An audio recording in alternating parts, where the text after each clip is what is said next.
the Father of mercy, through the death and resurrection of His Son.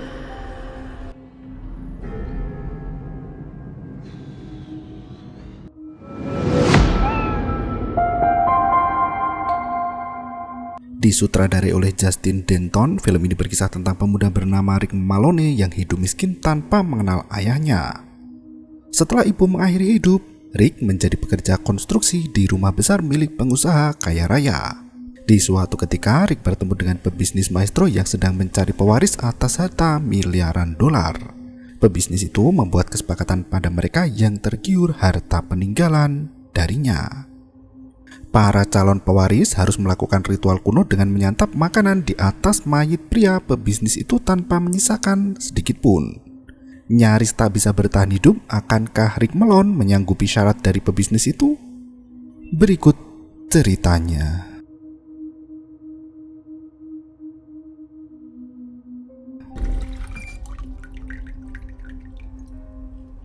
Malam itu Rick menyajikan masakan hangat untuk ibunya yang termenung di dalam kamar.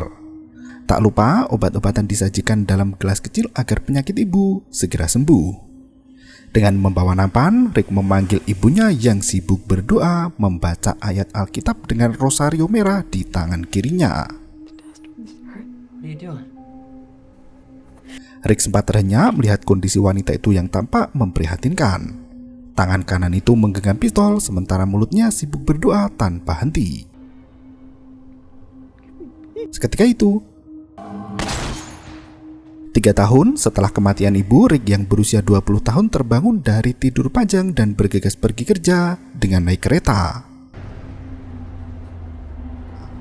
Sesampainya di lokasi konstruksi, ia menghampiri mandor untuk kembali bekerja setelah cuti panjang. Mandor itu mengusir Rick dan berkata jika ia sudah mendapat pekerja pengganti yang lebih mumpuni.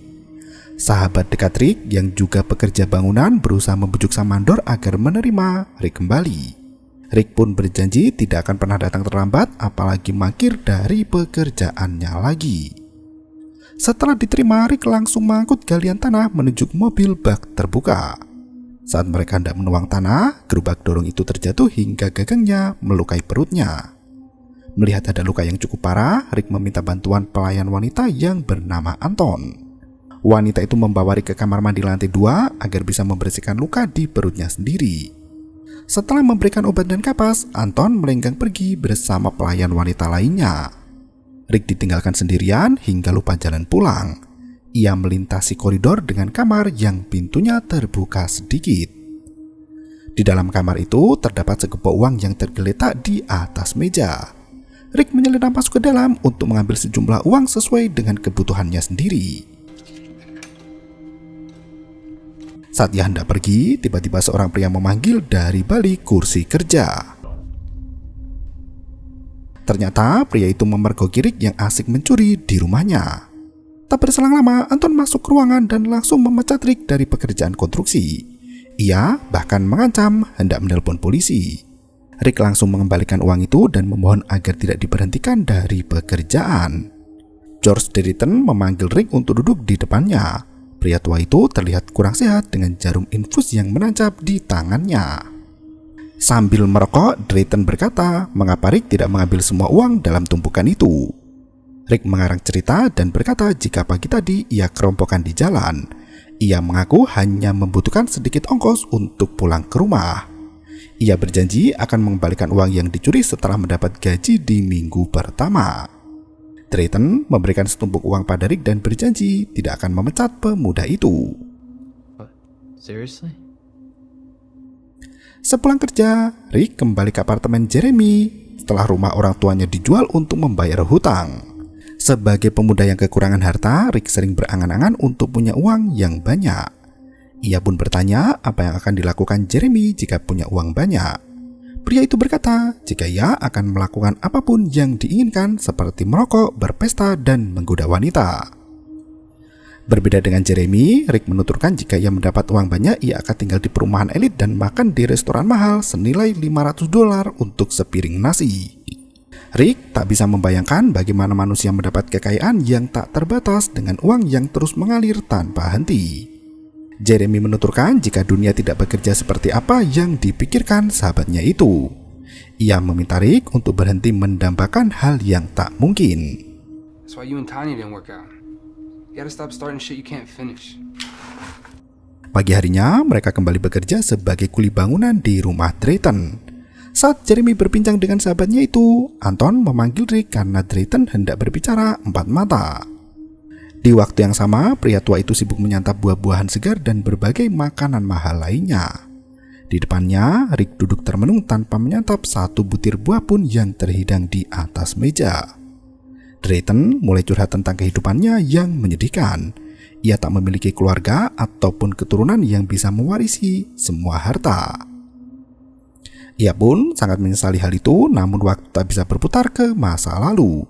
Drayton bertanya apakah Rick seorang yang religius? Rick mengaku dulunya ia sangat religius, namun setelah melihat ibu mengakhiri hidup dengan membaca ayat Alkitab, rasa religiusnya menghilang dari hatinya. Drayton langsung mengungkapkan inti dari pertemuan pagi itu. Ia memberikan satu tantangan besar yang bisa merubah hidup Nick jadi konglomerat kaya raya. Dengan tatapan serius, Drayton meminta Rick untuk menyantap makanan di atas perutnya setelah mati. Tak hanya uang, Rick bisa memperoleh semua harta peninggalan termasuk rumah, investasi, dan jabatan mentereng Drayton di perusahaan miliknya sendiri. Rick langsung menolak tawaran itu dan berpikir jika Drayton sedang bercanda. Drayton menegaskan apa yang ia katakan adalah kebenaran. Hanya dengan sekali santapan menjijikan, Rick bisa menikmati gemerlap kekayaan di sepanjang hidupnya. Ia memberi kesempatan pada Rick untuk memikirkan jawabannya lagi. Rick bertanya mengapa Drayton menawarkan hal itu padanya. Drayton menegaskan bahwa ia tidak akan memberikan harta pada orang rakus dan juga tamak. Drayton sangat yakin bahwa Rick pantas mendapatkan semua itu. Rick akhirnya setuju dan meyakinkan diri untuk menyantap satu sajian makanan saja. Just one meal? Setelah pertemuan itu, Rick harus kembali ke kehidupan miskinnya lagi sebagai kuli bangunan. Ia harus menunggu kematian Drayton sampai tiba saatnya menyantap makanan di atas jasad pria itu. Malam harinya, Rick menghadiri pesta milik Jeremy di apartemennya. Ia sempat mendekati Tanya, gadis cantik yang menjadi idaman pria, termasuk Jeremy. Melihat Rick mencuri kesempatan untuk mendekati Tanya, Jeremy langsung emosi. Ia mengusir Rick dari hadapan Tanya sembari berkata jika Rick adalah pria miskin yang numpang tinggal di rumahnya. Rick keluar dari tempat pesta dan duduk termenung di teras depan. Saat menikmati kesendiriannya, Tanya datang menemannya di luar. Mereka kembali berbincang tentang sikap Jeremy yang tampak kejam padanya. Seketika itu terdengar suara keributan dari dalam rumah. Jeremy terlibat perkelahian dengan seorang pria yang membuat Rick langsung melarainya. Jeremy tak terima karena Rick tidak membelanya dan justru menghalangi Jeremy yang hendak memukul pria itu. Jeremy langsung mengusir Rick agar segera hengkang dari tempat tinggalnya itu. Rick tak mampu menahan rasa malu ketika dihina di depan teman-temannya. Ia mengunci diri di dalam kamar dengan penuh gelisah. Rick mulai berpikir untuk mengakhiri hidup menggunakan pistol peninggalan ibunya. Meski berderai air mata, Rick mengurungkan niatnya untuk mati dan berusaha menenangkan diri. Pagi harinya, Rick menelpon teman-temannya untuk mencari tumpangan tempat tinggal. Naasnya, tak ada satu orang pun yang mau menampungnya. Jeremy yang baru bangun tidur mulai bersikap kasar dan menyuruh temannya sendiri untuk membersihkan sampah bekas pesta semalam. Rick sama sekali tak keberatan untuk melakukan tugas itu hingga seorang terdengar mengetuk pintu depan. Jeremy bergegas membuka pintu yang ternyata seorang pria bertubuh kekar menjemput Rick untuk ikut ke pemakaman. Ia mengabarkan jika Drayton baru saja meninggal dunia. Rick diminta untuk ganti pakaian dengan jas yang sangat rapi. Ia bahkan masuk ke dalam mobil mewah yang membuat Jeremy menatap iri. Sesampainya di rumah Drayton, Anton menyambut kedatangan Rick dengan kertas pelimpahan harta warisan. Anton berkata jika Drayton baru saja meninggal tadi pagi. Sebelum jasad Drayton dimakamkan, Rick harus menyantap semua sisa makanan di perut mayat itu. Anton menegaskan tak ada sedikit remah pun yang tersisa di jasad itu. Anton menegaskan setelah Rick menyelesaikan tugas, semua harta Drayton secara sah berpindah menjadi miliknya. Ia memperingatkan jika semua perjanjian itu harus dirahasiakan dari siapapun juga. Jika Rick melanggar semua aturan, maka ia akan kehilangan semua hak atas harta peninggalan Drayton. Rick menandatangani semua berkas pemindahan harta dan melenggang pergi ke kamar jenazah. Saat itu jasad Drayton tampak kaku dan tak bergerak seperti mayat pada umumnya. Anton menutup wajah Drayton dengan selembar kain putih. Ia berkata sebelum Drayton meninggal, pria itu menulis wasiat agar perkebunan miliknya tidak dilikuidasi. Anton kembali menegaskan jika Rick tidak berhasil menyantap semua makanan, maka pemuda itu tak akan mendapatkan harta sepeser pun juga.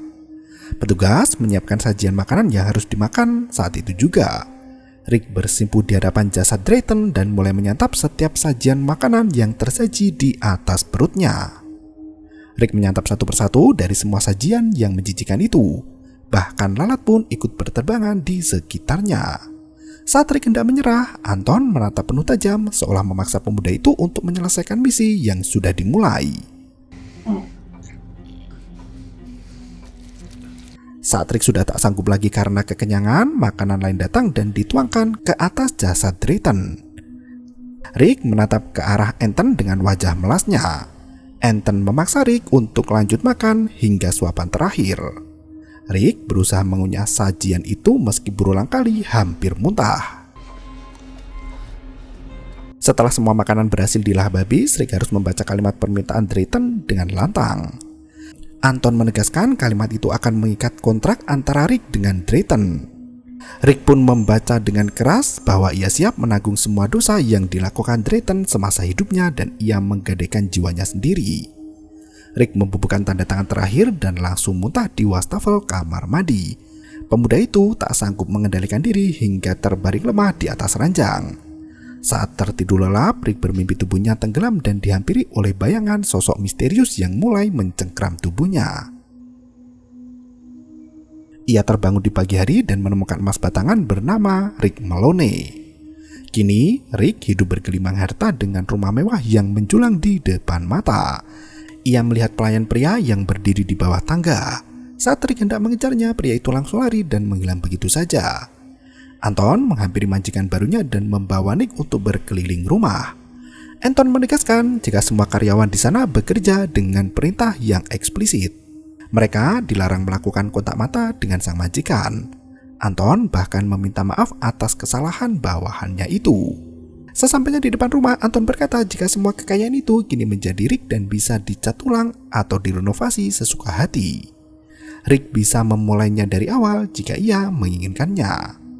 Rick mengaku tak tahu hendak berbuat apa. Ia seperti pemuda tanpa ambisi yang menikmati hidup dengan seperlunya saja. Anton memberi saran untuk melengkapi rumah baru dengan perabot yang sesuai dengan keinginan Rick sendiri. Anton memberi kartu hitam atas nama Richard L. Malone yang digunakan untuk belanja tanpa batas. Rick memilih untuk pulang ke apartemen Jeremy dengan pakaian seadanya. Rick berterima kasih atas kebaikan Jeremy selama ini yang mengizinkan ia tinggal beberapa bulan di sana. Ia hendak memberi sejumlah uang, namun Jeremy menolaknya. Mereka pun berpisah dengan pelukan hangat sebagai sahabat dekat. Saat hendak pergi, Tanya menyapa Rick yang diantar oleh supir pribadi dengan mobil mewah. Tanya bertanya-tanya apa yang sedang terjadi. Ia meminta Rick untuk berkata jujur apakah pria itu baru menang lotre atau semacamnya.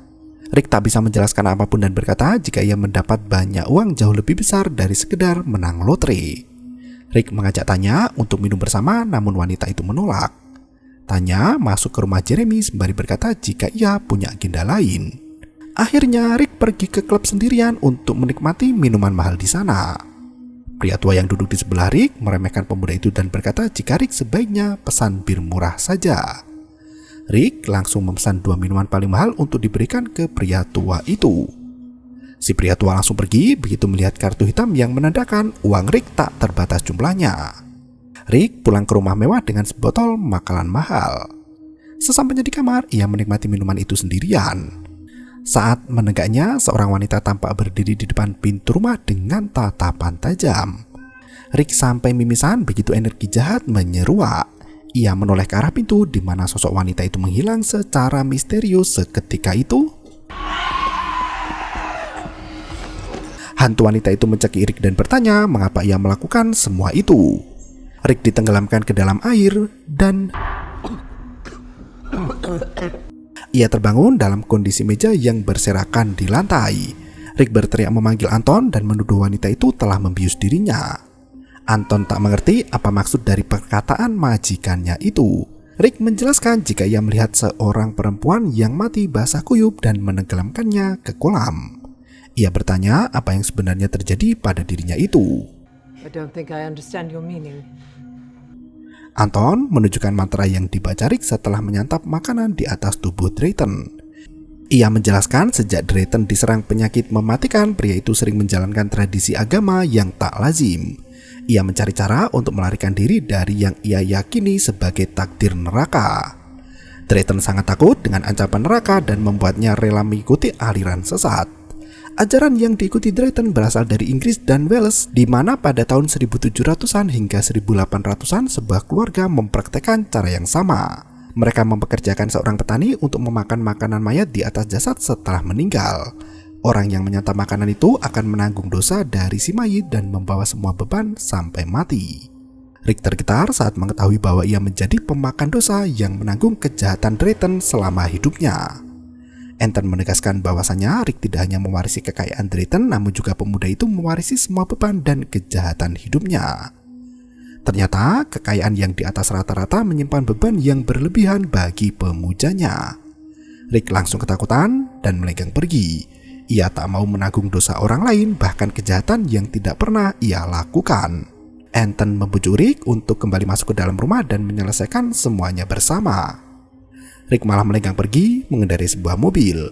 Ia menuju ke gereja untuk melakukan pengakuan dosa dan mencari pengampunan Tuhan. Bersama seorang pastor di gereja tempat Rick beribadah, mereka melakukan pengakuan dosa di depan Kristus. Pastor bertanya dosa apa yang telah dilakukan. Naasnya, Rick tak tahu dosa apa yang pernah dilakukan Drayton selama hidupnya. Pastor berkata jika ia tak bisa memintakan ampunan dosa atas kesalahan yang dilakukan secara tidak sadar. Bahkan, Rick sendiri tak tahu kesalahan apa yang ia perbuat. Rick tak punya pilihan lain kecuali pulang ke rumahnya lagi dan menemui Anton. Rick bertanya pada semua pelayan di sana siapa wanita berambut merah yang pernah disakiti oleh Drayton. Anton heran melihat sikap Rick yang membabi buta. Rick bersikeras hendak mencari tahu kesalahan apa yang dilakukan Drayton semasa hidupnya. Ia memaksa Anton untuk berbicara atau kehilangan pekerjaan sebagai pelayan di rumahnya. Terpaksa, Anton memperdengarkan wawancara yang dilakukan oleh polisi Chicago. Dalam rekaman itu, Drayton mengungkapkan bahwa istrinya berselingkuh dengan pria lain. Rick mendengarkan percakapan Drayton dengan polisi setempat sembari mempelajari berita acara pemeriksaan dari pembunuhan yang ia lakukan terhadap istrinya sendiri. Rick melihat foto mayat Susan, istri Drayton yang jasadnya ditemukan mati di tepi danau. Dari keterangan yang ada, Drayton mencekik leher istrinya sendiri sampai kerongkongannya pecah. Drayton tampak kebingungan dan berkata jika wanita itu bukan Susan. Polisi meminta Drayton untuk mengakui kejahatannya agar mempermudah pekerjaan mereka dan menutup kasus pembunuhan itu. Drayton masih tak mau mengakuinya. Ia berteriak histeris sembari berkata jika ia membutuhkan pengacara. Setelah mengetahui kejahatan itu, Rick lari ke gereja dan mengakui semua dosa di hadapan pastor. Saat Rick menceritakan semua kejahatan itu, pastor sampai terkesiap. Ia tak menyangka Rick bisa sekeji itu membunuh wanita yang diakui sebagai istrinya sendiri. Seketika itu muncul sosok hantu wanita berambut merah yang selama ini meneror ketenangan hidup Rick Malone. Rick memohon agar pastor membantu membersihkan dosa-dosanya. Hantu wanita itu mendekatkan tangan ke leher Rick untuk membalas dendam. Pastor Eli membacakan doa pada Kristus untuk mengampuni dosa yang dilakukan Rick meski dosa itu sangatlah besar. Arwah Susan tetap tak mau pergi dan mencekik leher pemuda itu dengan kedua tangannya. Setelah Pastor Eli selesai berdoa, hantu wanita itu baru melepaskan cekikan dan membiarkan Rick hidup dengan tenang. Rick mengungkapkan terima kasih pada Pastor Eli sambil melenggang pergi secepat kilat. Untuk pertama kalinya malam itu Rick bisa tidur dengan tenang tanpa mengalami mimpi buruk. Ia pun bangun dengan tubuh segar dan harta yang melimpah ruah. Saat menikmati sarapan cupcake-nya, Rick mendapat telepon dari Tanya yang memberi kabar buruk tentang kondisi Jeremy. Ia meminta bicara berdua dengan Rick sembari memohon bantuan darinya. Kini Rick sudah tak mau peduli dan memilih untuk menutup teleponnya. Ia menikmati hari dengan menonton film dan minum minuman keras. Pelayan pun sangat sigap merefill minuman dari gelas kosong sang majikan. Tak berselang lama muncul arwah pelayan yang berdiri di samping sofa. Lampu itu membuat Rick sadar akan kehadiran sosok lain yang menakutkan. Ia berjalan menyusuri sofa hingga bertemu dengan arwah pelayan mengerikan. Sosok hantu pria dengan wajah kehitaman mengerang dengan suara kencang untuk menunjukkan amarahnya. Hantu itu mulai mengejar Rick yang berlari ke lantai 2 naasnya. You're calling for me. Hantu wanita dengan wajah terbakar berjalan mendekati pria itu hingga Rick lari lagi ke ruangan lainnya. Anton membawa Rick untuk berbincang berdua dengan segelas minuman penghangat tubuh. Ia mengungkapkan bahwa Drayton adalah seorang pemakan dosa sama seperti Rick Malone. Sosok hantu yang barusan dilihat berasal dari kejahatan pria sebelum Drayton.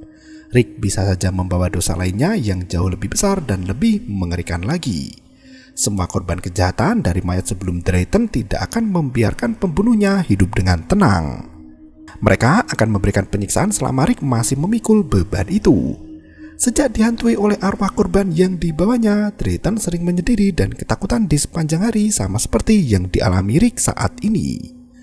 Rick bertanya apa yang harus ia lakukan agar bisa terlepas dari dosa yang bahkan tidak diketahui.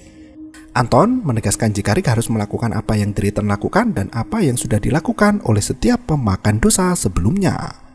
Kutukan itu tak akan bisa dihilangkan melainkan harus diwariskan pada pemakan dosa berikutnya.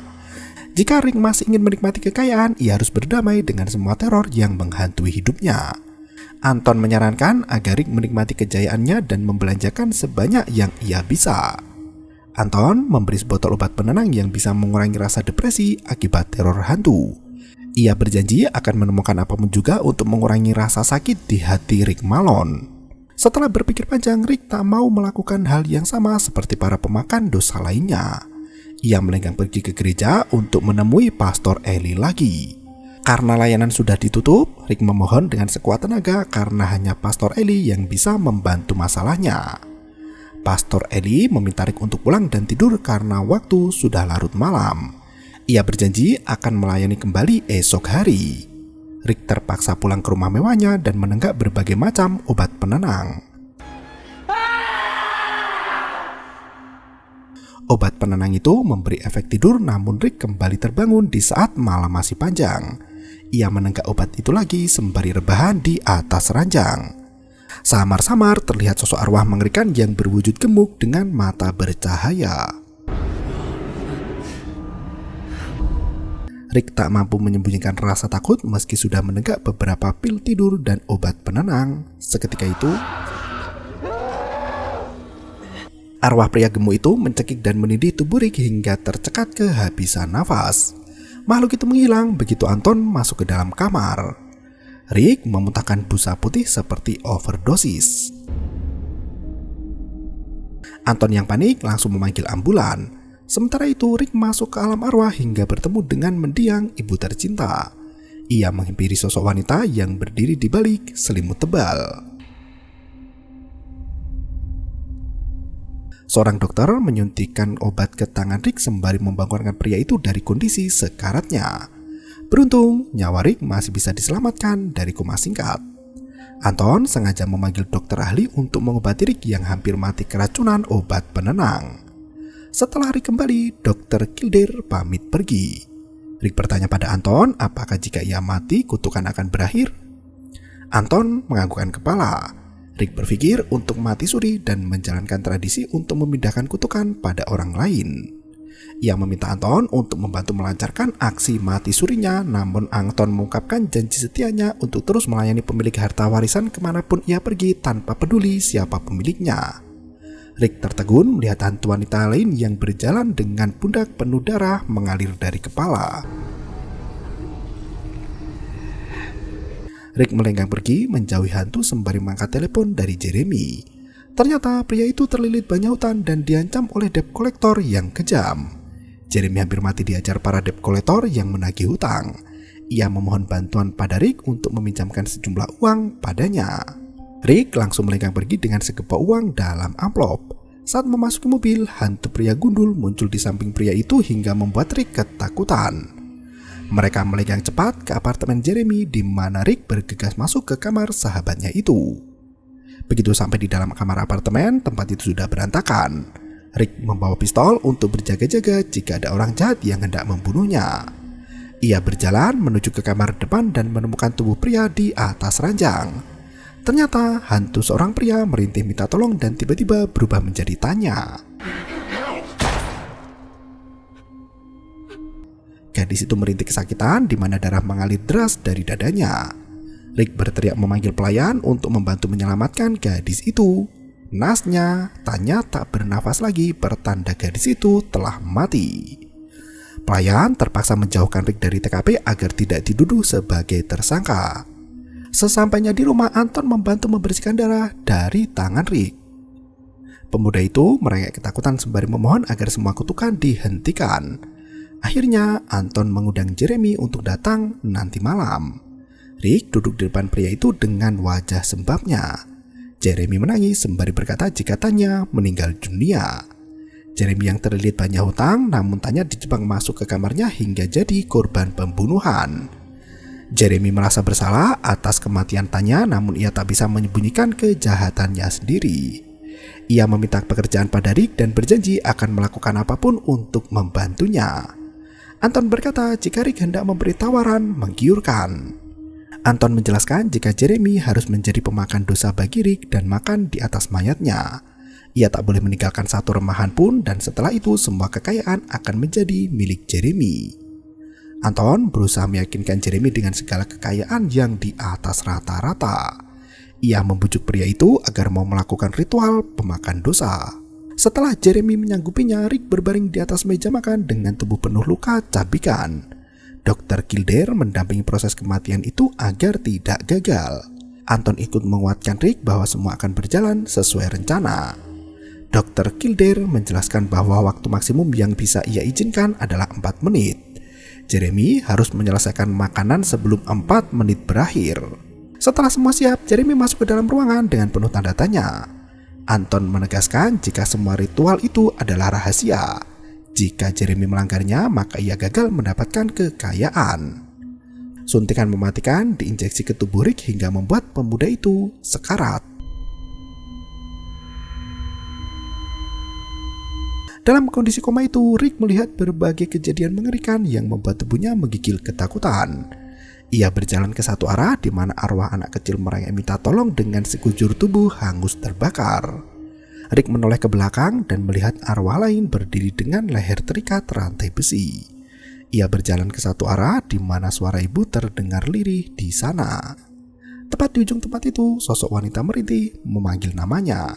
Rick mendekati wanita itu yang ternyata arwah Tanya berdiri di depannya untuk menuntut keadilan. Tangan Rick menggenggam pistol setelah tak sengaja membunuh gadis itu. Ia gagal menjadi orang baik dan bersimpuh mohon ampun hingga tiba-tiba Rick meminta maaf pada gadis itu dengan tangisan penuh penyesalan. Adegan kembali ke masa lalu saat ibu mengakhiri hidup. Rosario di tangan ibu jatuh dan pecah berhamburan bersamaan dengan darah kental yang mengucur membasahi tanah. Semua arwah pergi meninggalkan Rick dengan tubuh yang terluka. Rick mengulurkan tangan untuk tetap bersama sang ibu. Wanita itu menimang putra sematawayang seperti saat Rick masih bayi dulu. Rick tertidur di pangkuan ibunya yang memanggil dengan sebutan anakku. Tak berselang lama, Rick terbangun dari kematian dan melihat Anton berada di sisinya. Anton berkata jika Jeremy berhasil menyelesaikan ritual dan menghabiskan semua makanan tanpa sisa. Jeremy juga membaca mantra yang sama sebagai pemakan dosa. Kini semua beban resmi berpindah ke pundak Jeremy. Rick tersenyum penuh lega. Ia sudah tak melihat arwah di sekitarnya lagi dan Jeremy mulai menikmati hidup barunya. Anton mengucapkan selamat tinggal dan meminta Rick untuk memulai hidup barunya yang jauh berbeda dari sebelumnya. 6 bulan kemudian, Rick kembali bekerja sebagai kuli konstruksi di jalanan yang panas terik. Di tempat lain, Anton memeriksa setiap daftar pemakan dosa yang pernah menjadi majikannya. Tampaknya hanya Rick yang bisa tetap hidup setelah mewariskan kutukan pada orang lain. Anton menuliskan nama baru di buku pewaris, yaitu Jeremy Miller. Buku catatan itu berada di makam pewaris harta yang berada di samping halaman rumah. Batu nisan makam George Drayton pun tersimpan di sana bersama dengan jasad pemakan dosa lainnya. Saat Rick menikmati hidup yang tenang, Jeremy mengenang ketakutan di atas ranjang mewahnya. Anton keluar dari makam para pemakan dosa dan masuk ke ruang makan yang penuh dengan sajian lezat di atas meja panjang. Semua pelayan bisa mendengar teriakan Jeremy yang memuliakan itu.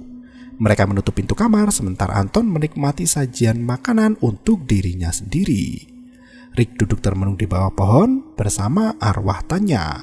Ia memilih hidup tenang sebagai pekerja konstruksi di mana arwah Tanya menjadi satu-satunya beban di hidupnya.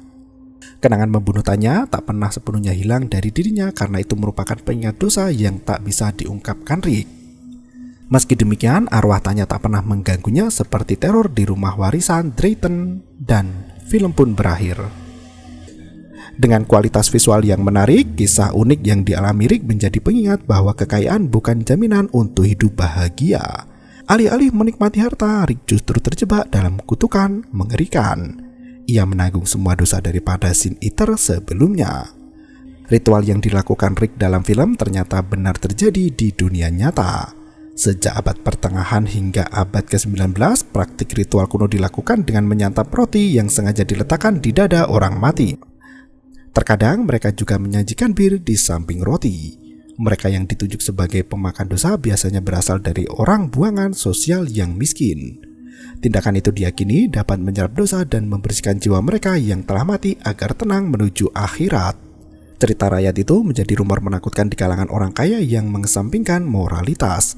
Keserakan manusia menjadi premis yang menjanjikan di mana kebanyakan orang akan mengambil langkah amoral saat terhimpit kemiskinan.